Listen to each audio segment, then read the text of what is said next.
Yo, yo, yo, we are back with another episode of Leaf with the Legends podcast. Today I'm joined by a fellow Rufus King general, man, a Milwaukee legend, a Rufus King legend, UW-Madison football legend, NFL vet, joined by my boy Lance Kendricks, man. Thanks for pulling up to the podcast. Thanks for having me, man. Oh, for sure, for sure. I'm looking forward to this one. This is gonna be a good one, man. Anytime we can get family, we got to look out for our fellow generals. So how you Absolutely. been though? How you feeling, man? What's good? I've been good, man. Just I have kids now, and they're Yeah. little. So I am raising children. Um, I'm retired for the most part, but just raising kids and trying to figure out what the next move is for myself. And yeah, life is good, man. I can't complain. That's good. That's good. Yeah, we're gonna get into that, man. But let's take it back a little bit. Just let's just talk about your upbringing and growing up in the mill, and you've always been a multi-sport athlete. But like, what kind of talk about some of those early influences and who really like introduced you to sports? Absolutely, yeah. So I came from a big family. I have three older brothers. But I have a ton of cousins. So being the youngest kid, I always found myself like at the playground with the older brothers and cousins, just trying to compete with them, whether it was football, baseball, whatever it was. I just thought it was always funny, just kind of being the one being picked on, and uh, over time I kind of grew a little bit taller than everybody, so it just worked out. But just being around my brothers and being in that competitive atmosphere with them and just uh, watching how they competed and had fun and played. They played a little rough, but it was all good. It all helped shape me and build a little bit of character and a little bit of foundation on just kind of toughness, really like toughness Hmm. and grit, like that. No, facts, facts. So was football always your main sport? Yeah, what's funny is the first sport I ever really played and took serious was soccer. Mm. I played soccer over at Uline Field in Milwaukee, North Side, and that was kind of my thing for a while. I played soccer, and I think after a while, I realized I actually had speed. So I went from football to I'm sorry, soccer to running track, and those were my two sports. So soccer track, and my back then I used to run for the Milwaukee Striders. I'm not sure if you're familiar with them, but Yep, for sure. Coach Joe Sims was a legend. We had a ton of crazy fast athletes, and that was just a place where I can go and just unleash my speed and really just understand who I was and what kind of I guess athlete I wanted to be.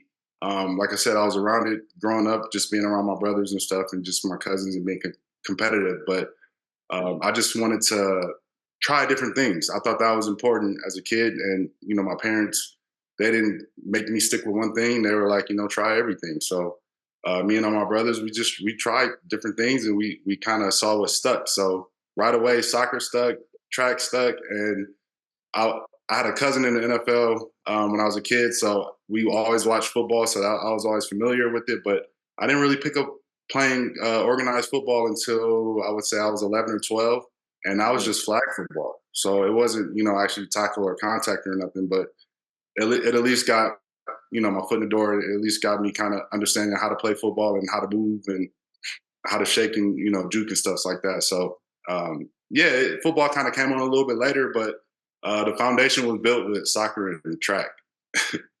It makes sense why you had that footwork now. It all ties in now. I got you. I got you. So as you're growing up, like you said, you didn't start really playing basketball, or I'm sorry, didn't start playing football until like 11 or 12. Like what what went into your decision to go to King? Yeah, no, it's funny you said that because my dad went to Tech back then. It was boys Tech. Boy, Um, my brothers went to Tech, and I low key wanted to go to Tech. But right around the time when I wanted to go to Tech, Tech wasn't Tech was a little hood. So my dad was like, no, like your grades are good, like you're smart, like I need you to focus on academics and go to a good academic school, and we'll kind of figure out the sport thing as you go. So looking at different high schools, we went to the orientations and stuff. I understood that King had a good track program. So I'm like, okay, at least they got that. And at the time, I think I was going to nationals for AAU track, so it kind of fit the mold for me to go there. And we had a good jump coach at the time, in Ken, and it just made the most sense from that standpoint. But as far as football, it was kind of one of those things where, like, the football team's all right, but if you go there, you can stand out. So a lot of these talks of strategy of what school to go to,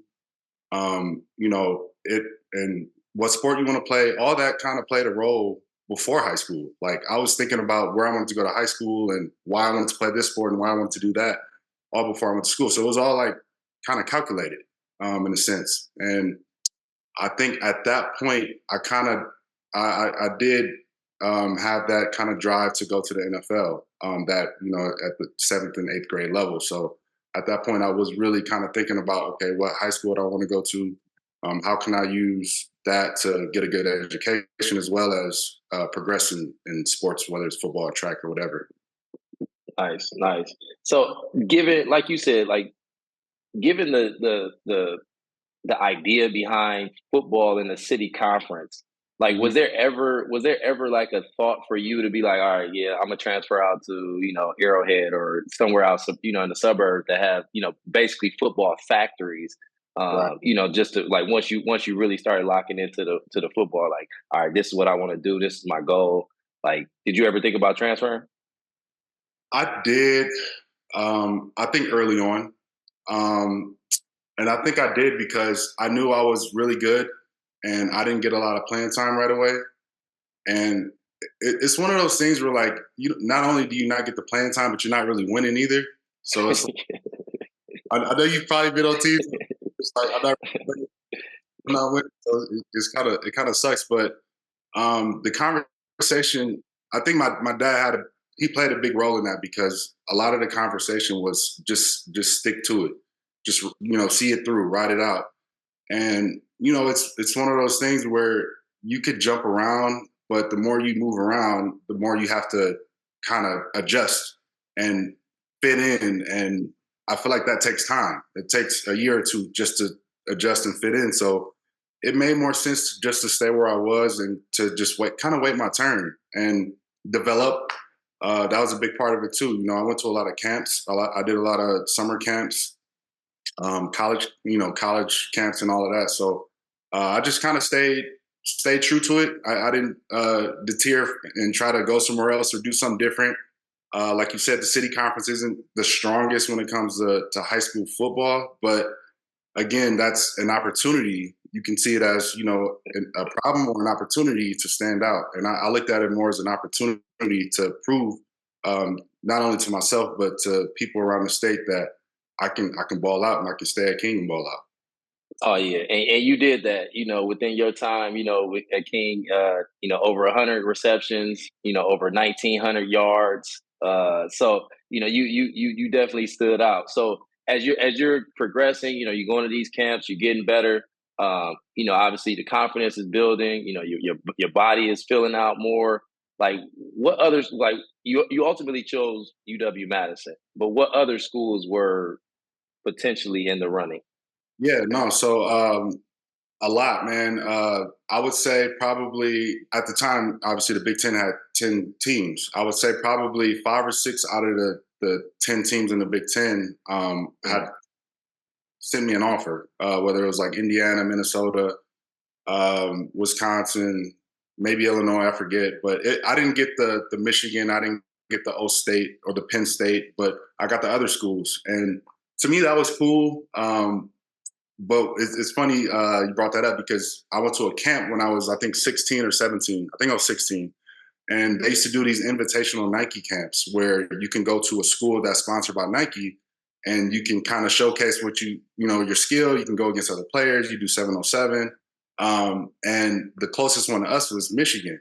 And I showed my dad that I got this invitation in the mail from Nike camp. And he was like, all right, cool. We can go to the Michigan one. And at the time, I think USC was balling. That's when they had Reggie Bush, that's Matt Hmm. Leinart. that's when it was like the spot. So I'm like, I don't want to go to Michigan. I want to go to USC to do my camp. He was like, USC, why you want to go out there? I'm like, I want to go to where the competition is. Like, I want to go where the best of the best is. So I went out to USC, did my thing. I ran like a 4.3, not 4.3. I'm sorry. I ran like a 4.45 40 or something like that, and I caught the ball well, ran well. I did certain things well, and from that trip, I came out ranked, I think, the 5th overall athlete out of like 300 kids or something. Wow. And kind of, sent, I guess, other schools that, sent me on notice. So from that, I received an offer. I received some interest. I can't remember if I received an actual offer from UCLA, but they were sending me letters and they were wanting me to come back a lot. But my main offers from that was South Carolina, LSU. I think Wisconsin was already there. Arkansas was another one. And these teams at the time were really good teams. Arkansas was really good at the time. LSU obviously was always really good. And then South Carolina, they always put out good players. So yeah, I had more choices after that. And, it was just it's really about putting yourself out there. And this was before IG and the different things, you just gotta get creative. You gotta find ways to get your name out there. If you're a good athlete, if you're a good player, you just gotta figure it out.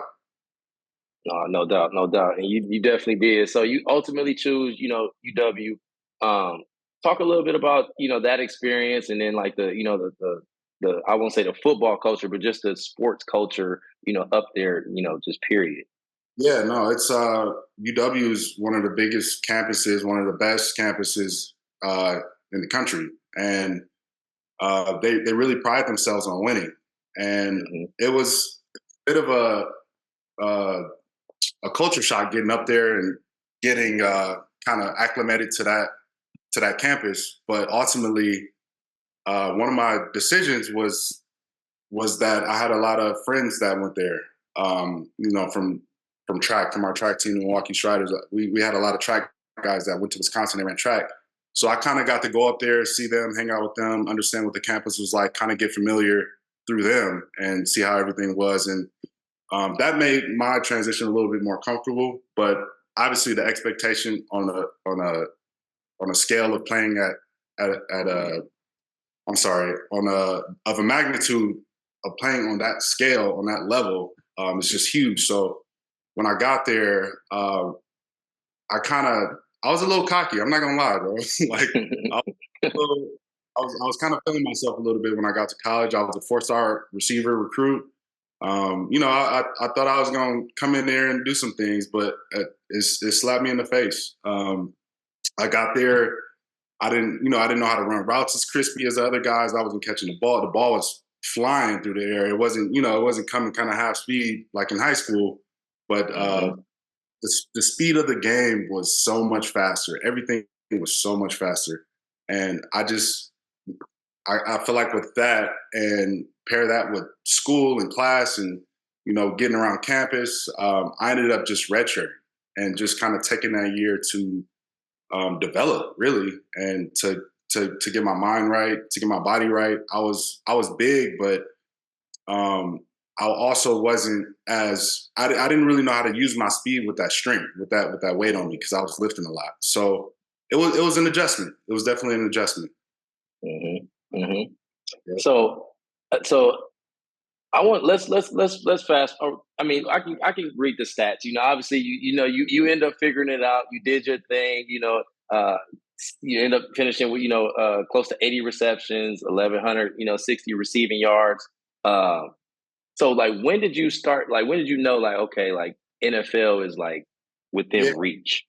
Yeah. Well, let me rewind maybe a year or two. Well, actually, let me stay where I stopped. So the year that I redshirted, I ended up gaining like 15 pounds. So that spring, so I came in at like 205. And by that spring, I was like 220.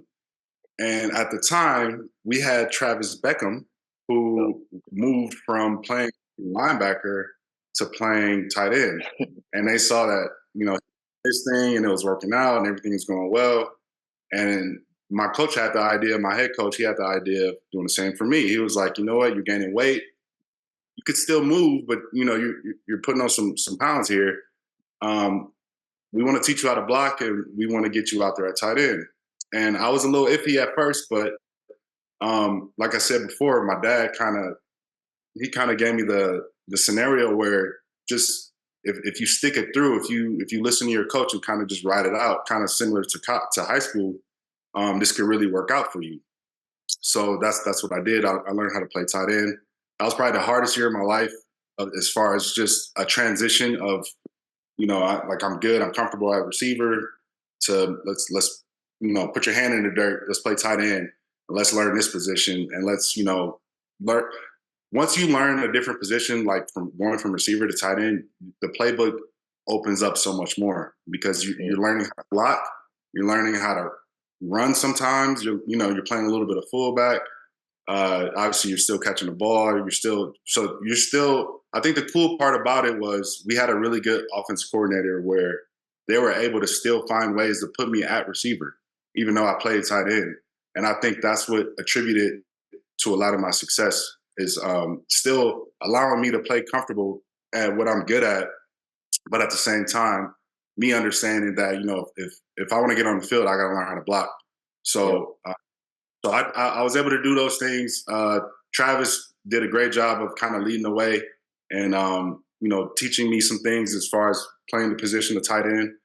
But yeah, it was great, man. It was tough, but I was able to see it through. Yeah, for sure. Who were some of those games where you circle them? You know what I mean? Where you're like, okay, I want this one.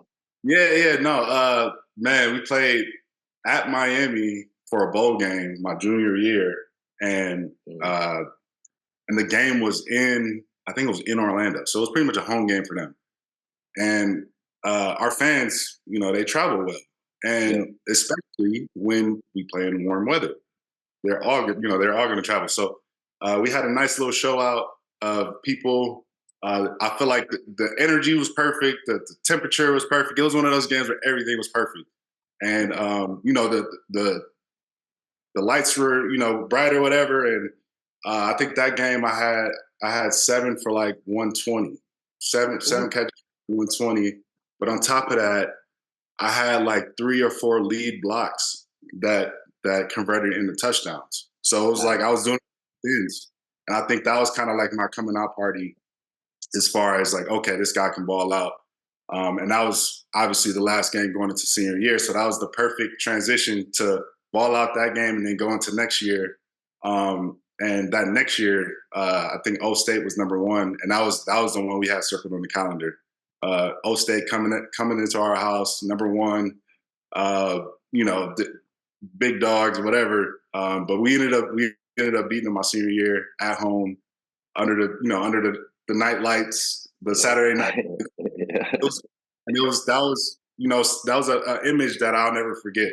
And funny enough, that game I had 0 catches. I literally didn't catch the ball once, but it didn't matter, man. It was one of those things where like a team win is a team win. Like you might have some games where you score 2, 3, 4 points, but y'all win, and it kind of just doesn't matter. It's like it is what it is.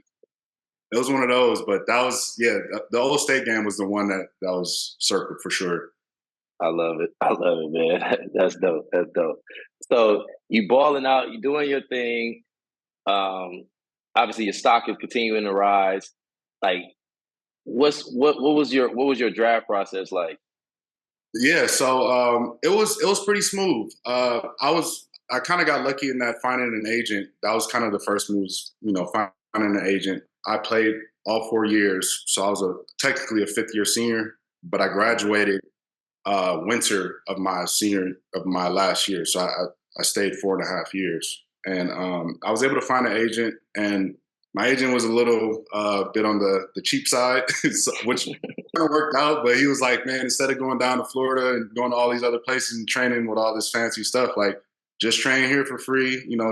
You're fast enough, you're big and strong enough. You don't really need to get any faster or any stronger or whatever. So just train here and do your thing. And that's what I did, man. And I think at the combine, I didn't run as fast as I wanted to. I think I ran like a 4.56 or 4.59 or something.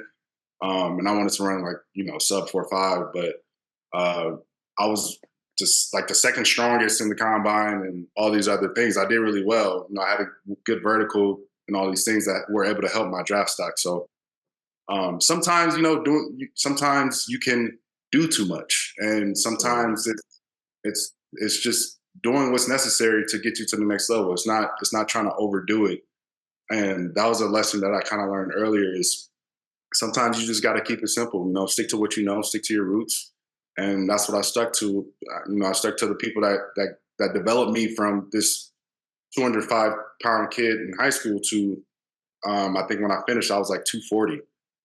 So I from 205 to 240 in 4.5 years, and I didn't lose a ton of speed in doing that. So, it was just trusting the process and understanding that these people have my best interest in mind. And, you just kind of got to make that decision. And from there, I ended up, so my senior year, I ended up finishing as an All-American. And I think I went 47th overall in the second round.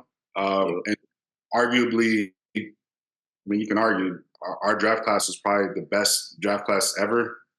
If you look up that 2011 draft, you'll see all the people lined up. Is the class is crazy. It's ridiculous. Nah, man. So what's that? Describe that moment, like hearing your name called.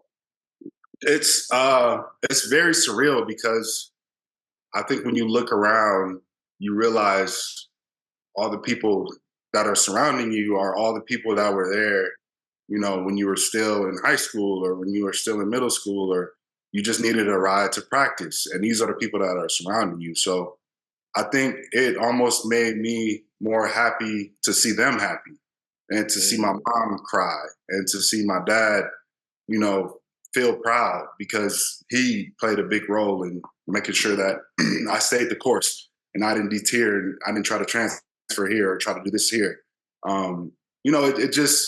It was surreal. But at the same time, I think I took it as this is also a moment for my family, my friends too, because we all kind of saw it through with as far as the dedication to making sure that I did things on time and I got to where I needed to be. Man, I love it. I love it, man. So what was that welcome to the NFL moment for you? Like whether on the field, off the field, like where you were like, okay, like this shit's real. Like I'm here.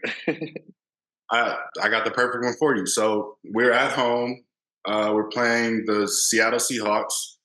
This is my rookie year. We're going against the Legion of Boom. We got Sherman back there with all the big dogs. Earl Thomas, all the big dogs, and we ran a play where I ran a seam route, and it was a play where if the safety is in the middle of the field, you stay up the hash. If it's a split safety look, obviously you split the safeties, you go up the middle, you catch the ball. So they run a lot of cover 3, which is one safety in the middle. So I kept my route up the seam, ran up the seam, and Sam Bradford threw a dart. And as I'm running, in the corner of my eye, I see Earl Thomas running at me. So I'm like, oh man. I'm like, either I'm gonna catch this and get hit, or I'm not gonna catch this and get hit. It was one of those, like I'm gonna get hit regardless. So I caught it initially, and I got hit, and I think it was lights out after that one. So I was down for the count. I think I might have not for sure. No, I think I for sure was diagnosed with a concussion after that one. But that was definitely the welcome to the NFL. Keep your head on the swivel type of hit. It was one of those, and ever since then, I what I learned from that though. It sucked. It kind of was what it was, but I never got hit by Earl Thomas like that again. So I learned my lesson, and that was definitely the one. Jeez. Okay, so let's go off the field now. So I know you a cool, smooth, humble dude, but like, what was that first big purchase that you made where you was like, okay, I got a couple dollars I can play with a little bit. Like let me treat myself. Yeah. So I think I think right when I got drafted and I got my draft bonus, I bought my Challenger, my car, my Dodge Yeah. Challenger. That's when the Challengers first started coming back out too. So it was like that's when they were brand new. Um, they hadn't came out with any in years, probably 20, 30 years at least. So it was one of those type of purchases, and it was a special edition. It was, I think they only made 1,200 of them.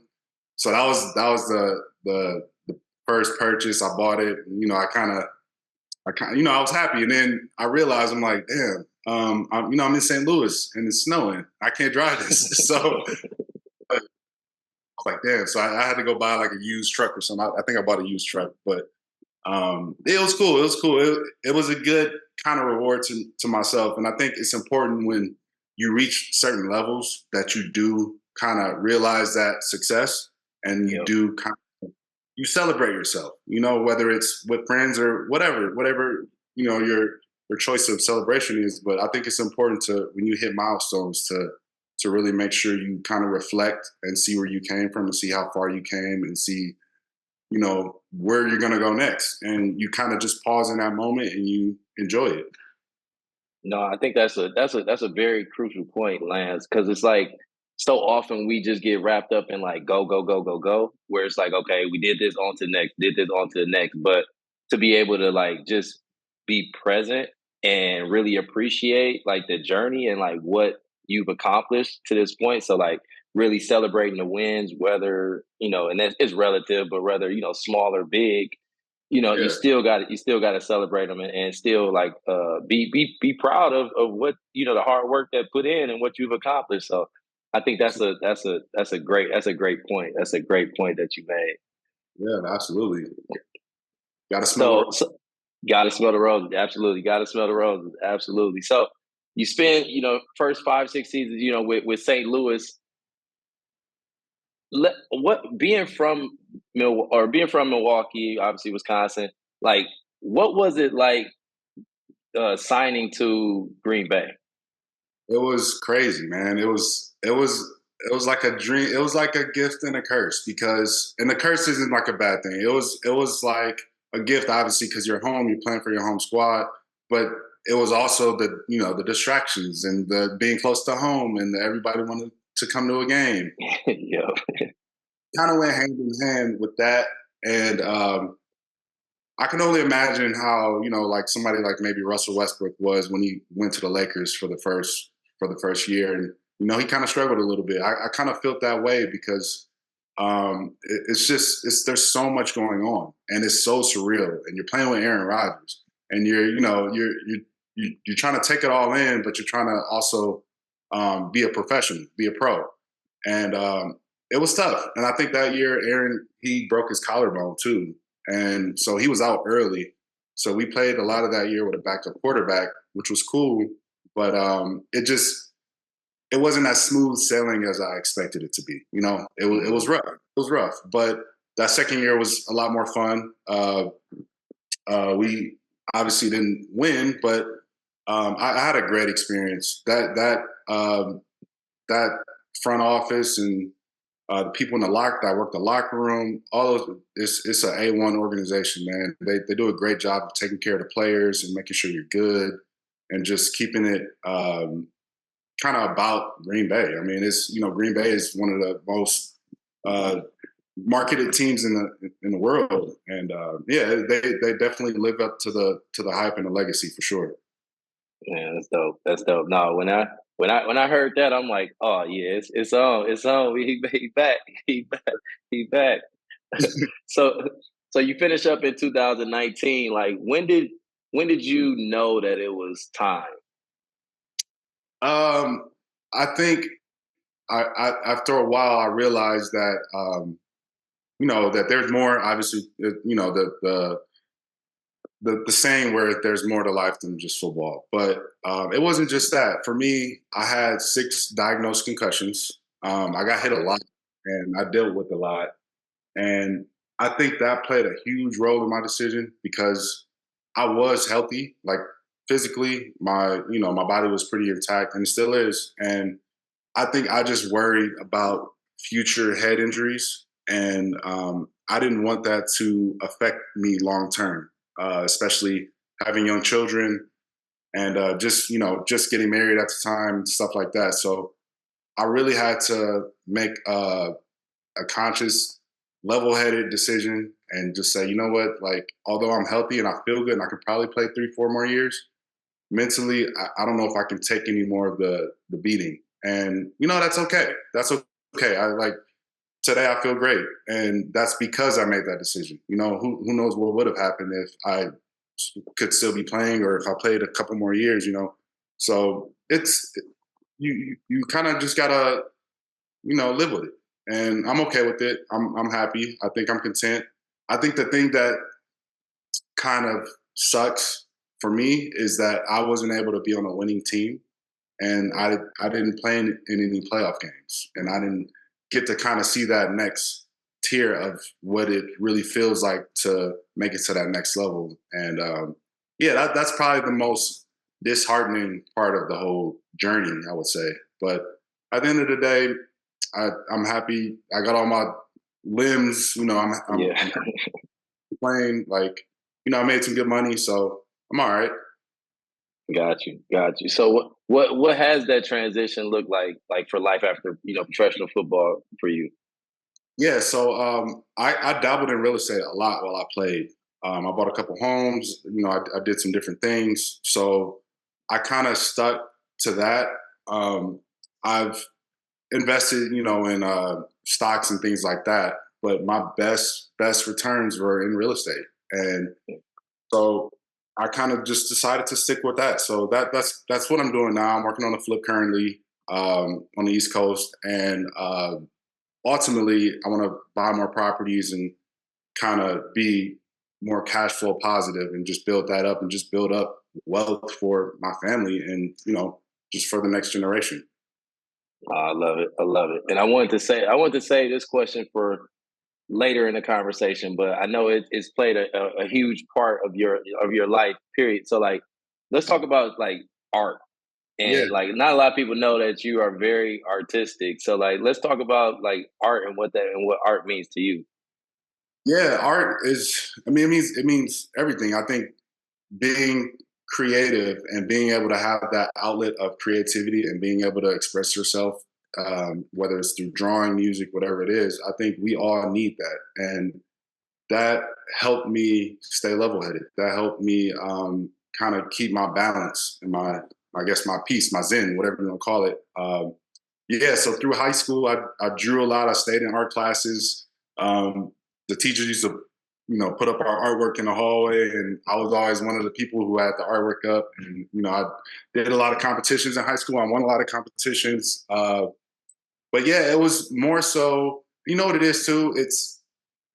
I'm creative, but I'm competitive. So Yeah. if I go into a competition and I gotta paint, or if I gotta run, whatever I gotta do, I'm gonna try to do the best at it that I can. So it was also one of those things for me too. Like I love being competitive, and I love like drawing or painting and looking next to me and seeing what they're doing and like comparing it. So it's just a great hobby. It's a great just outlet, and I do still currently paint. I have a couple paintings kind of just sitting on the shelf. At some point, I think I want to make some prints and put out some prints for people to purchase or whatever. So that's definitely in the works. That's something I want to do, and I'm still working on that. So But you got a customer here, man. Let me know when the print's ready. absolutely. I got you. I got you. All right, man. Well, we coming down the home stretch, Lance. I got 5 rapid fire questions for you. Yeah, shoot All 'em. right. So first one, 5 dinner guests, dead or alive. Wow, dinner guest. So it's a table. It's a table of 6. So you plus 5. Uh, Man, you know what? I think I'm gonna take one from different sectors. So Okay. I'm gonna go Randy Moss. He was my favorite football player. Uh, I'll probably go with I'll go with Brown. I'm gonna go with Brown. I'm gonna go with Moss, Brown. I'm gonna take one more football guy because I've I was sitting at a table. So let me tell you a short story. So I was in camp in New England right after my time with the Packers and before I went to the Chargers. And I sit at the table with New England. We're in, summer camp or whatever, mini camp. And Brady just walks up and sits down. And we just start talking for like 30 minutes and talk and just catch up, get to know me. And I thought that was really, really amazing, really cool. So I would say Moss, Brady, I say Bron, and then I would probably take a couple business guys. There's a great, I don't know if you're going to talk about books, but I'll just say that there's a book that I read. It's called Money Mastered the Game by Tony Robbins. And it was very informative. And I learned a lot. I learned a ton from that book, just about investing, just general investing and, how to manage your money and do things. So I'd invite somebody like that, like a Tony Robbins. And then somebody that I met not that long ago, I actually met him last week. Michael Bloomberg. He obviously runs Bloomberg, but I went to an NFL event. It's called Pro Athlete Community, PAX. And we got to go and just go to New York and just meet people and do different things. And Michael Bloomberg was one of the people that I met. And the way he runs his company is so similar to sports and so similar to football. And just his big thing was make yourself accessible to people, and to not only that, but create a culture that everybody can buy into. So I love and like what he's talked about. So I think those are the 5 guys. I'll take 2 financial guys and I'll take 3 athletes. Love it. That's dope. That's dope. That's big time. All right. So what actor would play you in your documentary? Oh man. Unfortunately, it'd probably be LeBron because I get that. I look like LeBron all the time. So I would probably just go with the easy answer and just say LeBron. That's I got you. One album you can play with no skips. Nas Illmatic. It's easy. Tough. All right. Text or FaceTime? I'm a texter, man. Sometimes I just don't be in the mood, but I like texting. Got you. All right, last one.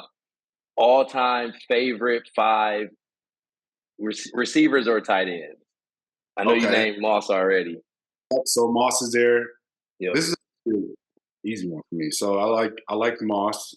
I like Megatron, Calvin Johnson. I met Kelsey. I met Travis Kelsey one time, and we had a great time. He's a good dude, so I'll throw Travis Kelsey in there. I would say,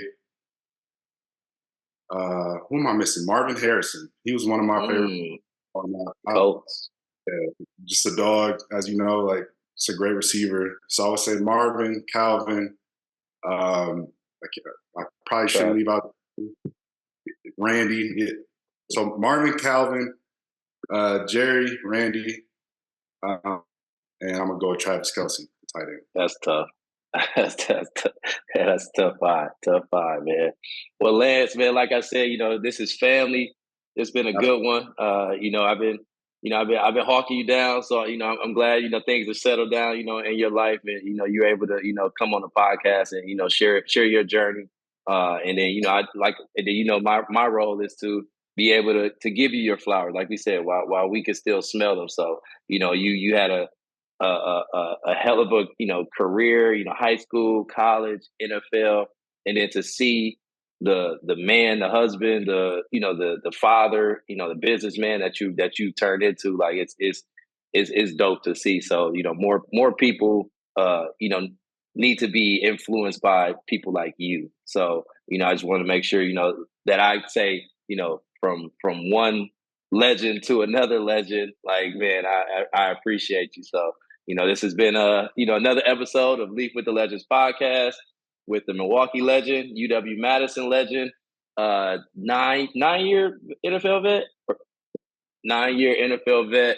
My boy, I can't forget Rufus King General alum. My boy Lance Kendricks, man. Thanks again for pulling up to the podcast. Absolutely. Thanks for having me. You know that. As always, be legendary or be lost. Peace. Sure, peace.